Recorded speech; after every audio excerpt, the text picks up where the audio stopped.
itu kita terpaksa memindahkan pimpinan pesantren lain dari area makan jamuan gara-gara ada orang yang tidak terlist namanya duduk.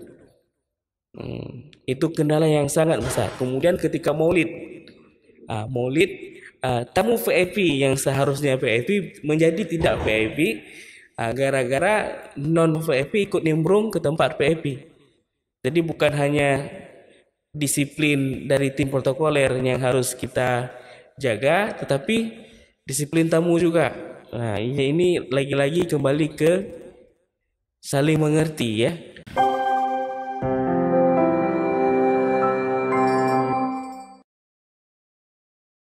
Assalamualaikum warahmatullahi wabarakatuh. Selamat datang di Almanar Podcast. Ya, pada malam ini narasumber kita ini salah satu kader Almanar masa depan ya. Generasi emas 2045 nih ya. Amin. Apa kabar Saudara Kamal? Alhamdulillah stabil. Ustaz Saprijal apa Masya kabar? Allah. Saya kalau untuk Saudara walaupun keadaan kayak ini saya sempatkan waktu ya, walaupun masih kurang fit, tapi karena malam ini narasumbernya Ustadz Darul, jadi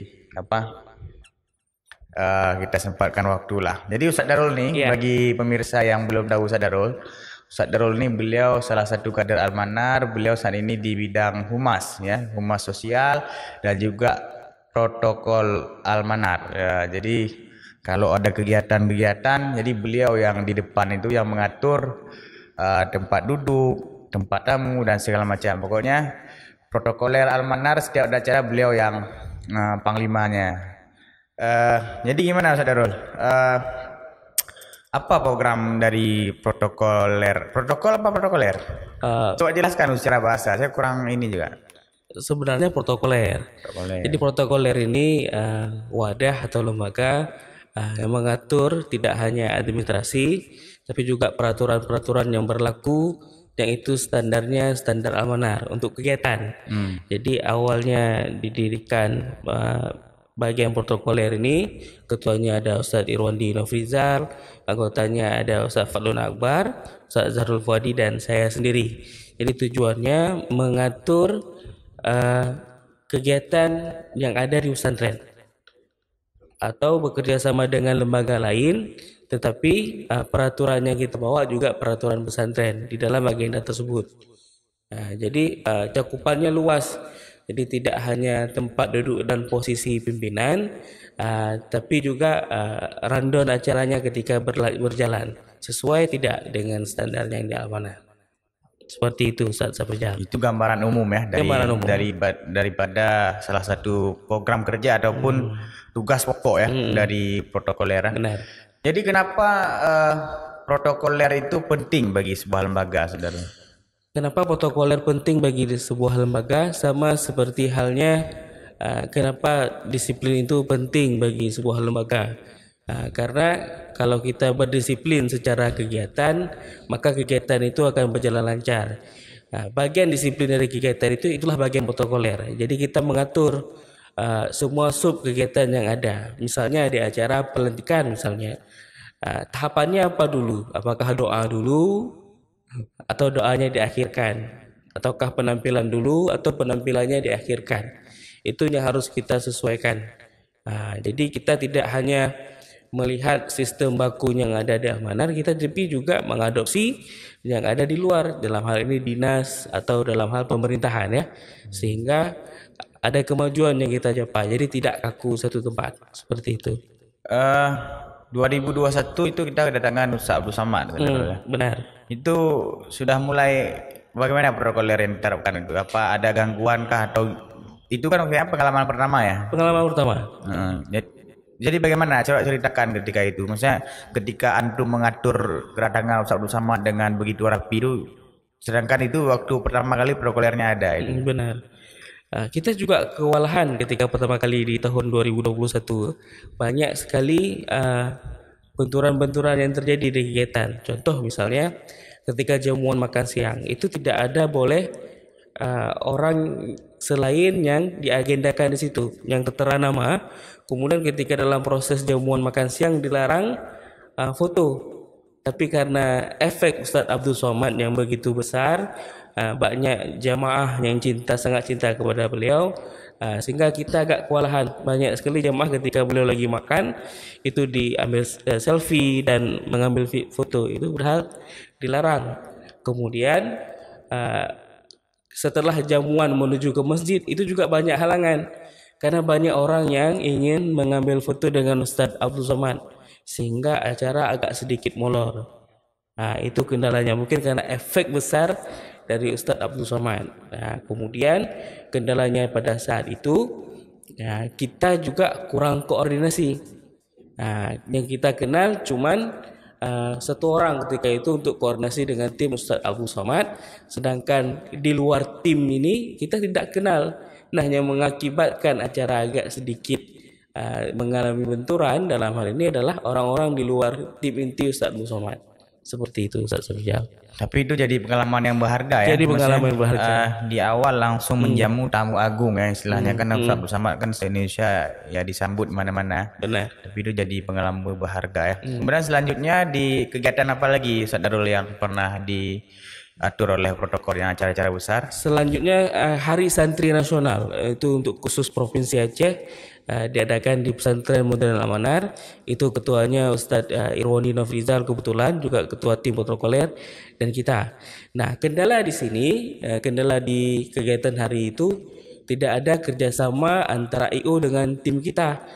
Jadi tim IO itu sangat telat dalam hal pengerjaan apapun, instalasi panggung, ketika gladi, kemudian nama-nama yang kita tunjuk untuk duduk di barisan tertentu, itu tidak ada, sehingga sedikit terjadi miss. Itu acara bertaraf nasional diadakan di Provinsi Aceh dan kita tempatnya. Pada dasarnya acara berjalan lancar, tapi lagi-lagi kalau kita ingin merunut kepada sistem protokoler yang ada di Al-Manar, ya tidak mencapai tujuan. Berarti kalau misalnya orang luar buat acara di tempat kita dan mereka tidak mengikuti protokoler kita, itu sangat dirugikan secara lembaga kita ya. Secara lembaga kita sangat dirugikan. Jadi jangan sampai istilahnya orang hanya memanfaatkan tempat kita saja. Mereka memanfaatkan kita sebagai tempat, sebagai wadah saja, hanya untuk membuat laporan dan lain sebagainya. Tapi orang tidak mendapatkan feedback yang lain, itu salah. Seharusnya orang ini ikut protokoler kita atau join, kan setiap misalnya acara ini ditangani oleh dinas ini, dia kan ada protokoler sendiri ya. Benar. Sebenarnya lebih bijaknya apakah di join antara protokoler Al-Manar atau hanya mengambil satu protokoler saja dari pihak tertentu? Bijaknya itu mengambil dua protokoler. Jadi ada peraturan dari lembaga dinas tertentu, kemudian kita rembuk dengan sistem yang berlaku di Al-Manar. Contoh misalnya dalam hal pakaian misalnya ketika kita melaksanakan kegiatan, pakaian kita sudah ada sunnahnya sendiri di pesantren. Contoh, tidak boleh menggunakan celana jin misalnya. Kita menghimbau kepada narasumber atau pihak-pihak terkait yang ingin melaksanakan kegiatan di Al-Manar, ya tidak boleh menggunakan celana jin. Itu bagian dari protokoler kita. Itu contoh pada hak paling kecil dalam segi pakaian. Jadi seharusnya bekerja sama. Makanya di awal protokoler itu tidak boleh miss informasi apapun. Tujuan acaranya apa, format acaranya apa, tata laksana acaranya bagaimana. Jadi semua informasi harus sempurna kita dapatkan. Kemudian biasanya kalau acara-acara besar itu apa namanya, istilahnya tamu tak diundang. Artinya ini biasanya kan ada list ya kalau dari pejabat atau apa. Benar. Kadang-kadang apa istilahnya pimpinan yang pemilik lembaga sendiri kita nggak ada tempat duduk itu. Benar. Bagaimana cara atasi itu? Maksudnya apa yang pernah terjadi di Al-Manar dan bagaimana Ustadz Darul mengatasi khusus di bagian tempat duduk ini? Pernah kejadian kita? Pernah kejadian besar sekali. Ada dua momen yang kita ingat. Yang ini jadi pembelajaran juga untuk kita. Kendalanya lagi-lagi pada disiplin dan budaya masyarakat kita Aceh, dan disiplin yang masyarakat Aceh kita anut itu sangat nilainya sangat rendah. Contoh, ketika hari datangnya Ustadz Abdul Somad, itu kita terpaksa memindahkan pimpinan pesantren lain dari area makan jamuan gara-gara ada orang yang tidak terlist namanya duduk. Itu kendala yang sangat besar. Kemudian ketika maulid, tamu VIP yang seharusnya VIP menjadi tidak VIP gara-gara non VIP ikut nimbrung ke tempat VIP. Jadi bukan hanya disiplin dari tim protokoler yang harus kita jaga, tetapi disiplin tamu juga. Nah, ini lagi-lagi kembali ke saling mengerti ya. Berarti mental protokoler harus kuat ya, main perasaan ya. Iya, syarat protokoler mentalnya harus kuat, cepat tanggap. Nah, itu penting sekali. Karena dia nggak bisa main enak nggak enak ya dengan orang itu, harus tegas ya. Harus tegas, harus tegas. Kita wali, maaf bapak, maaf ibu, seperti itu. Berarti salah satu sikap yang harus dimiliki oleh protokoler itu tegas, kemudian cepat tanggap ya. Cepat tanggap. Peka terhadap keadaan. Jadi ketika ada satu permasalahan di lapangan, tidak bisa ditunda-tunda. Tidak bisa ditunda-tunda. Dalam detik itu harus diambil keputusan ya.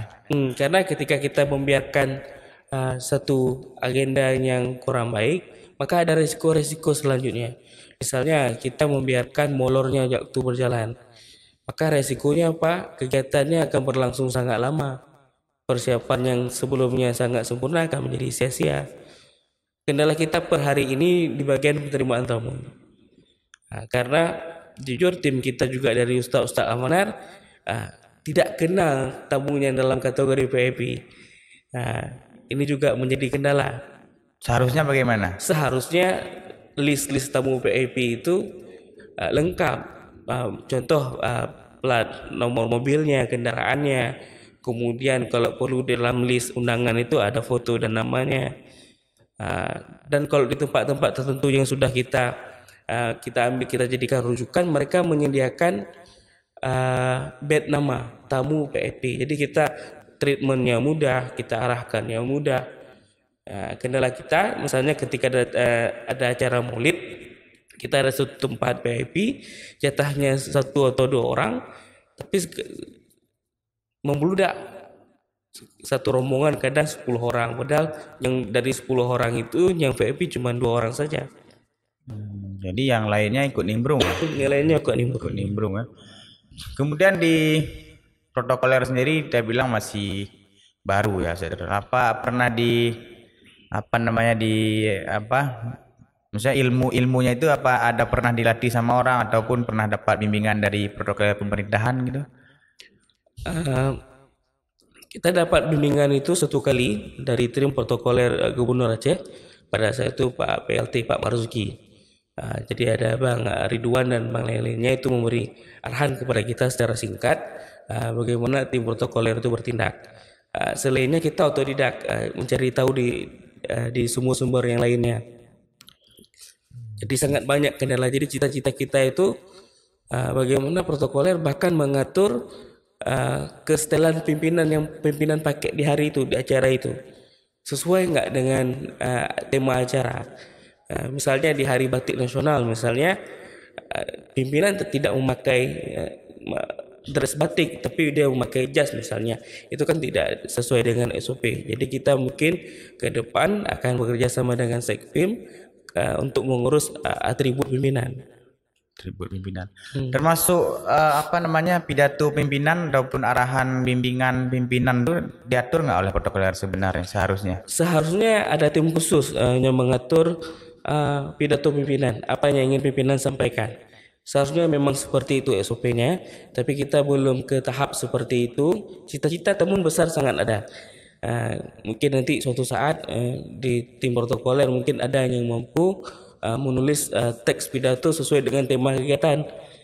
Itu yang kita cita-citakan. Sekarang tim protokoler kita 5 orang. Ada Ustaz Rwandi sebagai ketua, Ustaz Faklun, Ustaz Zarul Fuadi, dan ada 1 orang Ustazah Mila Tahira Siregar. Sebenarnya kita memang Almanar ini sudah banyak acara yang kita kerjakan, yang kita ini kan. Cuman kita waktu itu belum belum terarah sebagai protokoler ya. Benar. Masih panitia secara umum ya, saudara. Benar.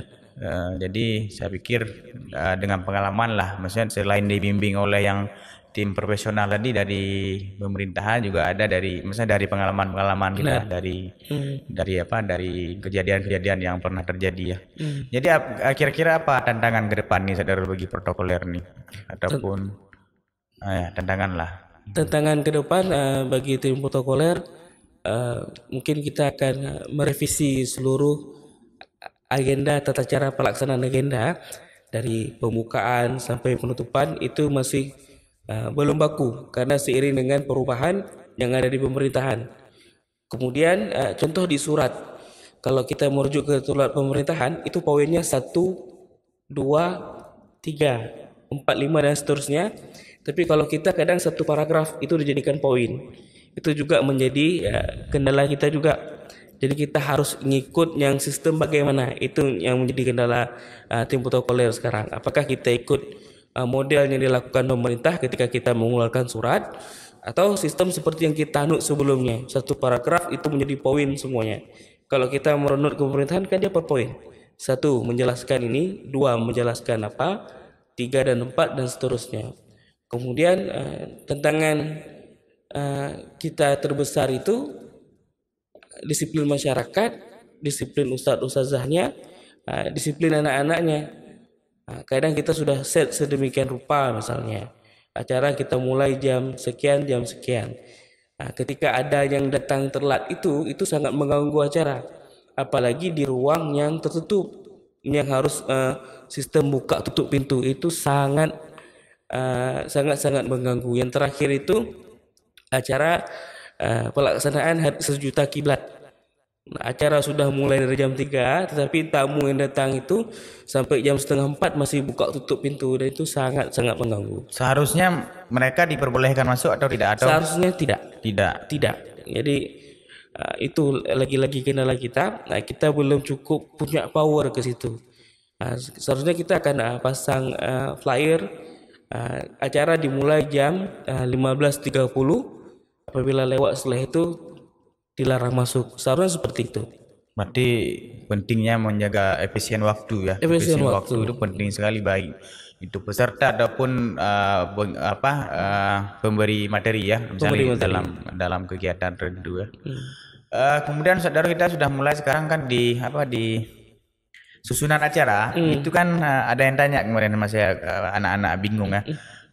Kenapa sekarang doa di habis di awal ya, di awal begitu baca Quran habis itu doa ya. Doa itu kenapa? Ada yang tanya kenapa, misalnya ini kan hal yang baru, jadi anak-anak kadang-kadang belum, agak asing ya, jadi itu kenapa harus di awal doanya? Jadi kenapa doa itu kita awalkan? Doa itu kita awalkan setelah acara yang kita anggap sakral itu berlangsung.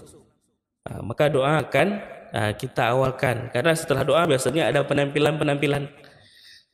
Jadi seremonial yang pertama itu, rentetan acaranya yang pertama apa, seremonialnya apa, kemudian langsung kita tutup dengan doa.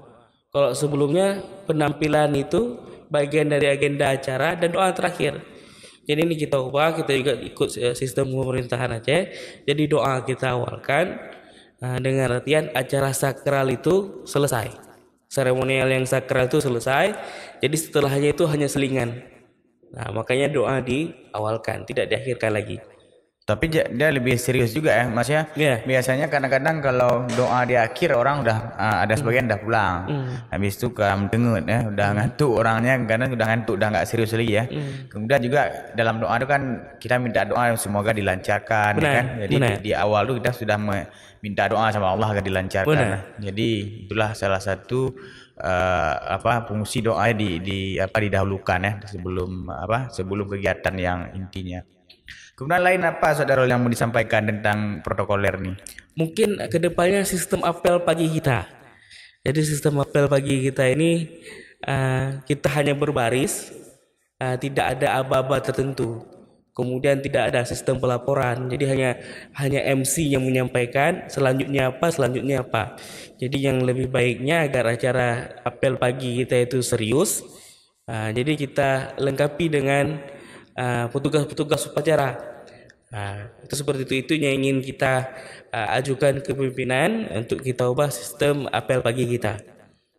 Apel pagi ya. Hmm. Saya ada lihat di mana saya lihat, saya lupa. Apel itu ada guru-gurunya duduk. Maksudnya yang pembicara ataupun apa pemberi amanat itu berdiri, Hmm. tapi yang guru-gurunya duduk, Hmm. sedangkan yang pesertanya berdiri. Itu sebagai benar nggak demikian? Sebenarnya apel tuh. Seharusnya tidak seperti itu. Jadi ketika proses penyampaian amanat semuanya dalam keadaan setara karena dia sama-sama mendengar amanat dari inspektur upacara.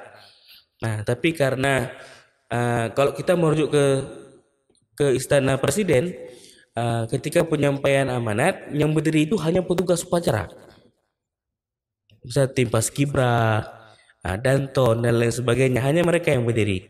Sedangkan tamu-tamu yang lain atau peserta upacara yang lain mereka dalam posisi duduk. Kemudian kalau di acara kita misalnya di Kubatul Larus misalnya, ketika amanat dari inspektur upacara, tamu kehormatan, wali-wali santri itu dalam keadaan duduk, sedangkan santri kita dalam keadaan berdiri.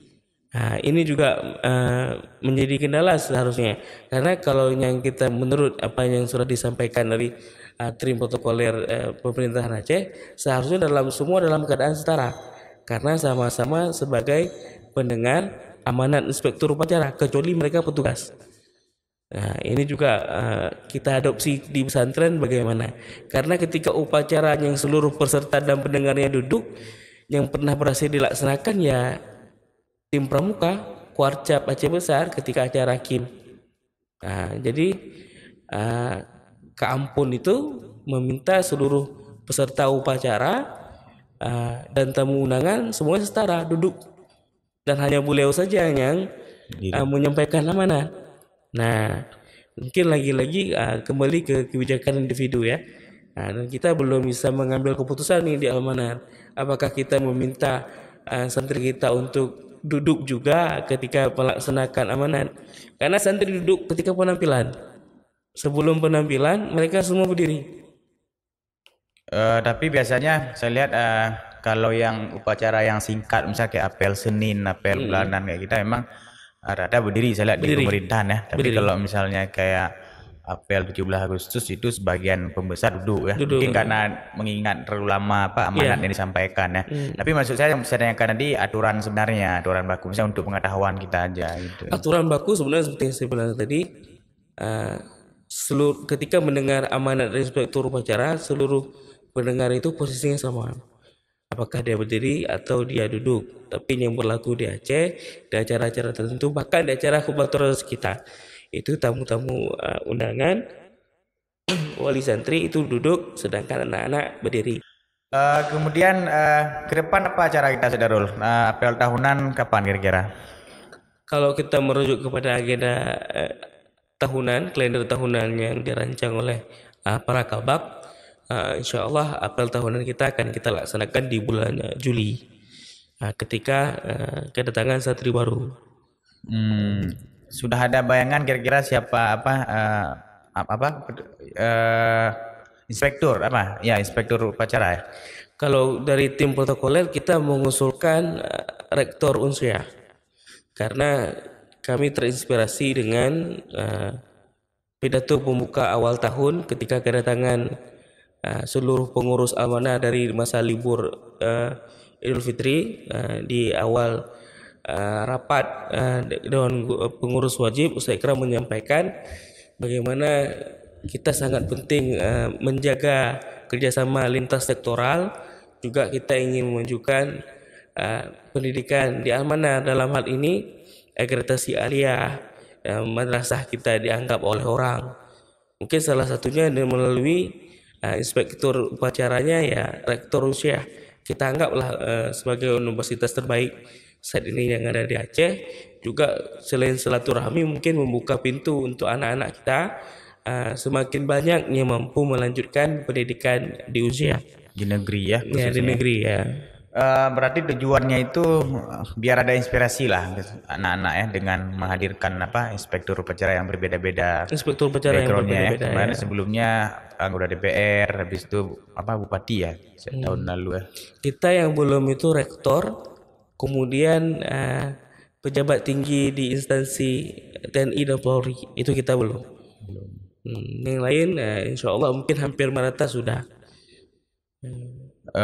Berarti memang tapi secara pasti belum tahu tanggalnya Saudara ya. Segala pasti belum tentu kita tanggal ya. Itu nanti apakah yang mengatur tim protokoler juga itunya? Benar, rentetan acaranya itu nanti kita bekerja sama dengan panitia, kemudian kita juga menghubungi inspektur upacara yang dia nanti pada hari H untuk kita jelaskan protokoler acara kita.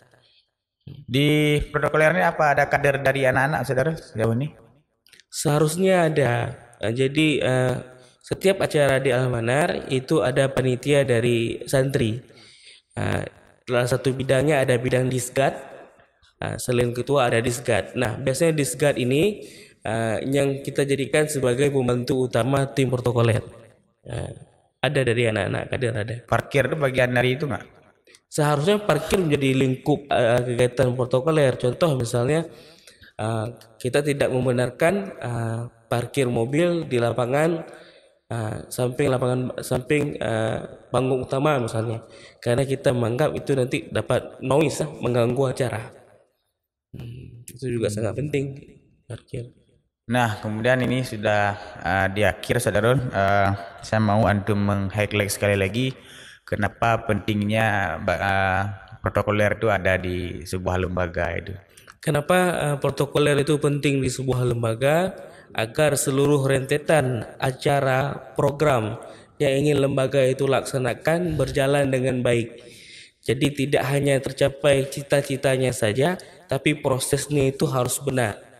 Benar proses, maka cita-citanya akan tercapai dengan baik. Itulah tujuan dari protokoler. Jadi kita mengatur sampai ke manajemen risiko sebuah acara.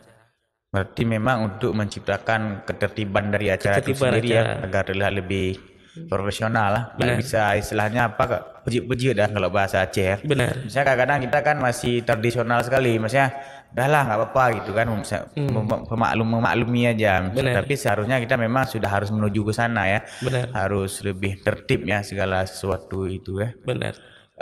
Kemudian Sadarul, closing statementnya baik itu apa evaluasi ataupun harapan ke depan apa yang disampaikan? Harapan ke depan semua acara di Al-Manar dari hal yang terkecil itu ada standarnya sendiri. Standar apel pagi itu berapa menit, standar inspektur upacara yang menyampaikan amanatnya itu berapa menit. Kemudian di warna juga, warna kegiatan harus warna apa saja. Maka semuanya harus teratur dengan semaksimal mungkin sesuai protokoler, sesuai dengan sunnah-sunnah yang berlaku di pesantren modern Al-Manar. Jadi begitulah para pendengar dimanapun berada. Jadi pentingnya protokoler di sebuah lembaga. Kemudian tadi disampaikan juga oleh Saudarul, ternyata banyak sekali ya kendala di lapangan ya terhadap mental kita juga ya. Kemudian kesigapan kita, kepekaan kita terhadap apa yang terjadi di lapangan itu sangat diperhatikan ya. Disiplin peserta kegiatan. Sekecil apapun itu menjadi perhatian protokoler ya. Menjadi perhatian protokoler.